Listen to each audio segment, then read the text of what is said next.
to put in here, and would be very doable to redo it in the future. Yeah. No, I think it's flexible. It's stuff I'm thinking of. It is pretty flexible. Not in a commercial application, I don't think. And still, you're covering it behind the drywall.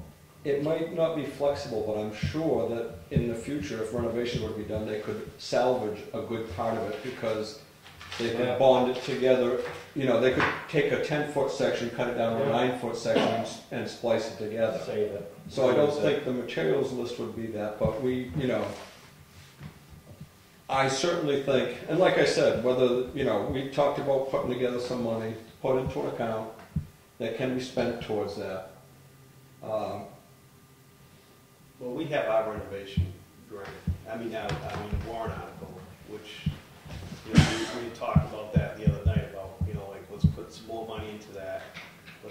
And then we decide, you know, we do the sprinkler system, and the other thing we talked about was a generator. Because when the power goes down in this building, it does cause damage. You know, we get the well down the elevator shaft, it starts to flood over, so we know we're constantly, the library's constantly getting flooded out, so we thought that was important too. So, you know, again, we're not talking anything that has to do with the appearance of the building, but, you know, the safety of the building and keeping it up and running.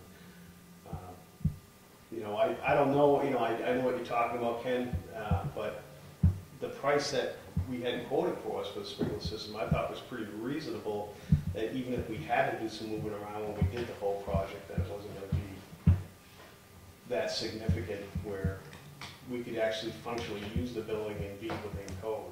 Because right now, you know, I kind of agree with Peter as far as the timing goes. The timing is very slow on this stuff. The grants about, you know, how many grants are there out there right now to go after? Not as many as when we first started. There's 3 times as many applicants. Yeah. So, you know, the success of this grant writer looks a little bit more promising than the last few we've had. I've been pretty disappointed with the whole grant writing process, to be honest with you. But I think you're taking a step in the right direction as far as getting someone with some credentials and some resume and a success list or whatever you want to call it. But I kind of agree with Peter as far as the timing goes with the sprinkler. I think, you know, we can't hold off too much longer on that before they're going to say, listen, you can't use that opera house until you sprinkle it. Not just that, but just to mention the fact that when I go home and sleep at night, I'll know that I did what I could to protect the citizens of this community. If you want to protect the citizens, then you shut down the opera house until it meets all of those. Hey, whatever.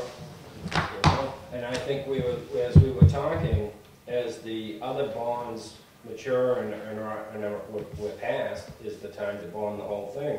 Because you're still looking at $500,000 to go through this building and throwing $50,000, $25,000 a year towards it.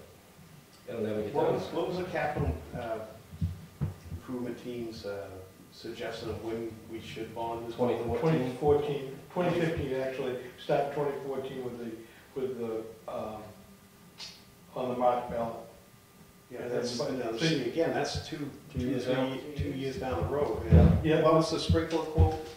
What was We're it? about $31,000. $31,000. To me, that's, And that might even be down at I this have to point. buy a pump though, or whatever it was that the resource center was talking about. I assume it was included in that estimate. Yeah, Mark, you can remember one of the reasons we pushed it out that far was very simple. One is to match when one of the water. The other bond is. I agree with your strategy, I really do. And also for education for the public. Because how many times did it take to get the bond passed for the building at the school? 3 times. Which really kind of resonates my point again. Yeah. It may not happen. So in the meantime, we can spend $31,000 and make this building a heck of a lot safer, and we could have the function, the events up, the assemblies up there without worrying about, you know, life safety issues. I don't disagree. That was our reason. That's my point. I really think that this whole project is leaning toward the bond, because that way we get it all done, lickety split, it's done. It's less impact on the tax rate. It's great if we can get a grant, and I applaud all the efforts we are on any grants we can get. Let's get them. But you never know. But we're still But you not never know going if to the get to public's going to that. pass that bond, and then you don't know if the grants are there. So this could get stretched out 5, 10 years. You never know. Just, yeah, look at the CIP, I mean, Yep. there's a lot of bond issues we raised Oh, yeah. with different things, not just this. Right. By the way, WPI would like to request to be in the loop on the plan, the CIP, because we didn't even know it existed until last week, right? Something like last week.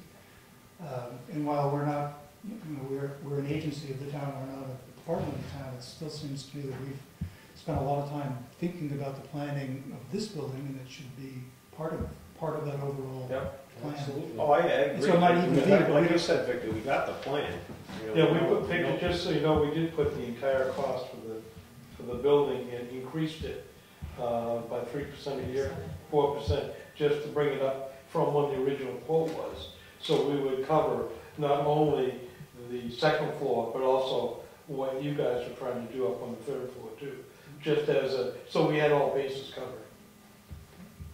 One thing, I don't want to discourage you from making the commitment to all sprinklers, but it is feasible, says the structural engineer, to sprinkle the opera house separately, meaning extending the lines up there, capping them for the first floor, for future first floor system, but sending them up and doing the work in the attic for the sprinklers of the opera house, partly because as a place of public assembly, it's particularly vulnerable to the code requirements. Right.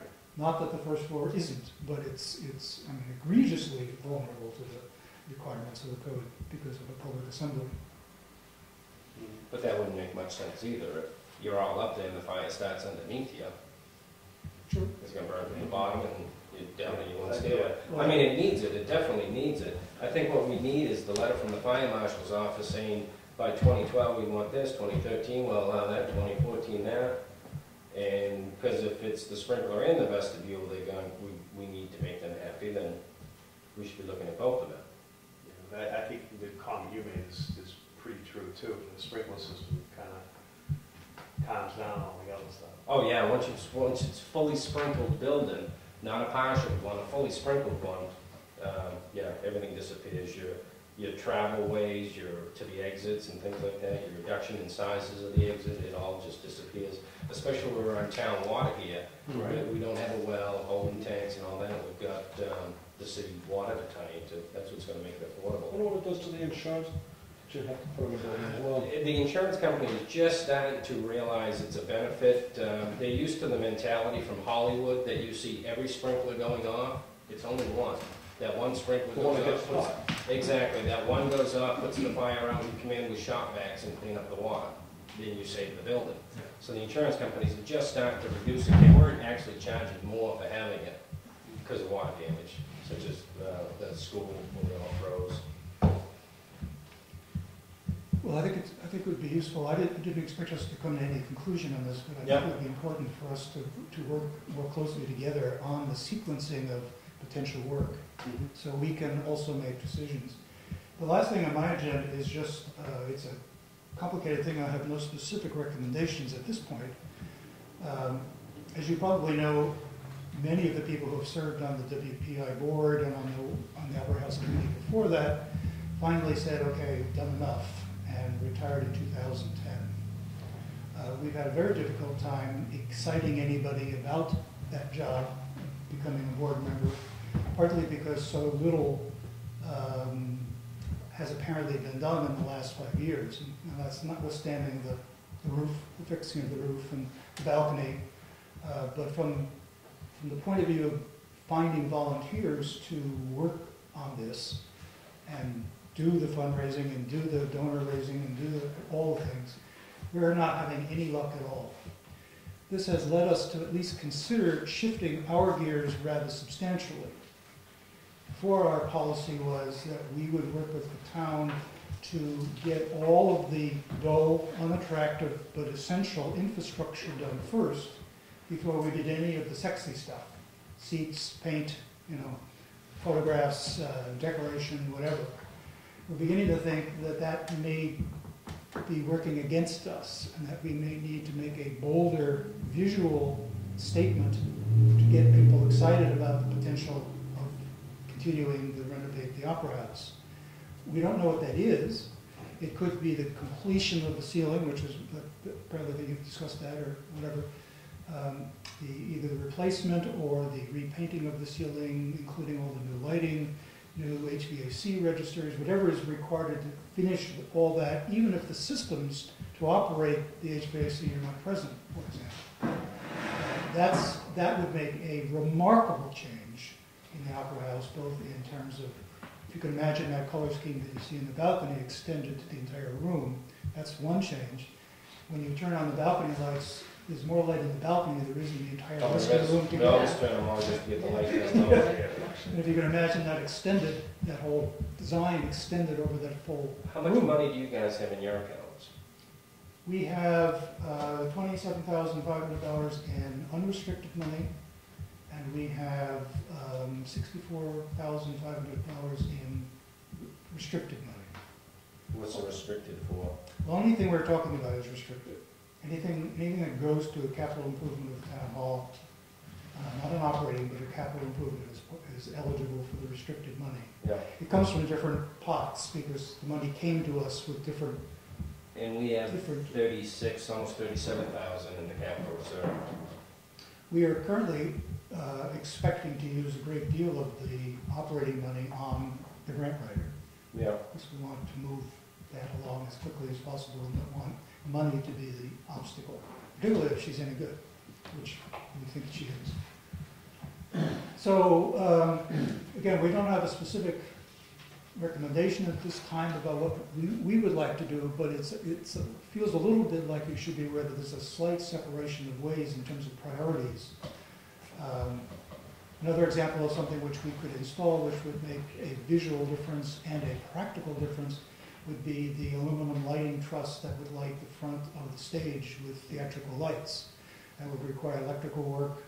I believe the structural work for that was part of the roof project from last year. Yeah, and then they have to put all the There beams would in there. be lighting, theater lighting fixture costs, but it would make a very different feeling for anything that's happening in that space, whether it's on the stage or in the front of the stage. So that's another opportunity, another option. We're looking to see, and a third option, which is rather fanciful, is to replicate the original chandelier from 1885 in the room. That sounds like a lot of fun to me, but it also doesn't sound like a great deal of value in terms of improvement in Put up capacity. more light than what we got up there. Well, it would. It's on a cover of one of Dark. the town hall reports from a couple of years ago. It's rather striking when you look at it. It is. It's like huge and big. Yeah. So we're going to be pursuing that question of what it is that we think we should do to help, in essence, to help the project look better and to help us to recruit personnel.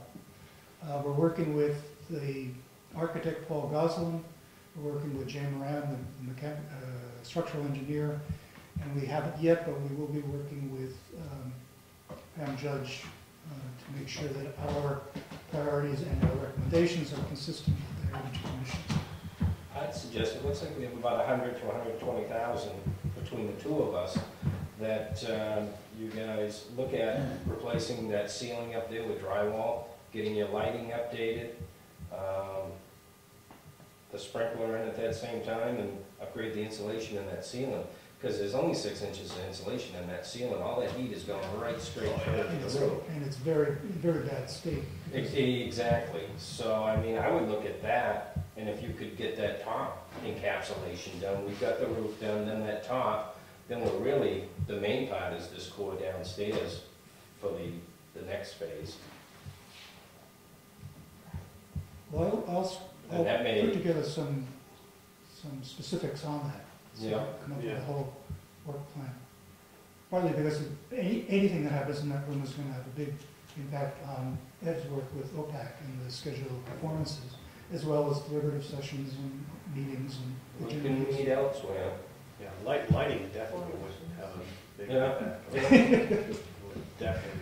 I walked in the other day Exactly. to look at it, and Could every be a single whole one of room the up down there, lights was yeah. out. Yeah, it looked totally different with that all drywall painted, the lighting functionable. And that's when people come in for Yeah. anything that's going on, they would see Yeah. that. Like you said, we're using the lights over the upper